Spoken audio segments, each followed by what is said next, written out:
Today for Devotions with Daniella, we are reading from the first book of Daniella, Uncultured, about growing up in the Children of God religious cult and then going into the cult of the U.S. Army. This is chapter 18, Drink the Kool-Aid, and I have just met this woman who's going to be my best friend, Danielle. Yes, we are Danielle and Daniella. We became our own little group, the two of us, still part of the larger platoon, but also separate. For the next 5 months, basic training and officer school, she was my teacher, my best friend, my confidant, and my protector. She understood that my strangeness came from lack of knowledge, not animosity, but she also didn't think I was all that strange. With Danielle, who was as American as they come, I learned what it meant to be an American, or at least the kind of American I wanted to be. There were little things like, oh my God, Daniella, you don't call it American football when you're in America. And big things like all human beings are worthy of our respect and dignity, even if they are extremely different from us. She showed me how to excel with a humility and grace that allowed space for everyone else to hold their heads up. I was part of a team again with someone who had my back, and I realized I'd been missing that for 6 long years. It was Danielle who first broke my heart about the Army. I shouldn't have been shocked based on how much the Army already felt like the children of God. But when she explained Army policy and the female combat ban from the U.S. Justice Department and Congress that limited which roles women could hold in the Army, I was horrified.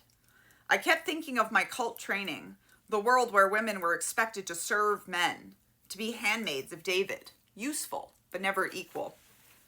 How is it 2009 and there's an assumption that men are better at anything at all, just for being men?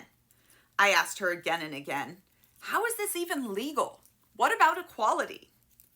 But there was no equality in the Army. Women played support, men led. Full stop. Every career decision would be determined and limited by our gender. Army culture reinforced these values with sayings like, as a woman, you're either a bitch, a slut, or a dyke.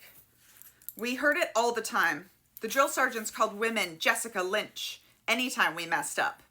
I had previously thought she was a badass American hero in Iraq, famous for being the first successful rescue of a prisoner of war since World War II, and the first ever of a woman. I didn't realize the Army blamed her as an ill-prepared woman, someone whose lack of combat readiness, something she'd never been trained for because of the ban, had meant she was the weak link who got good men killed. They warned us again and again.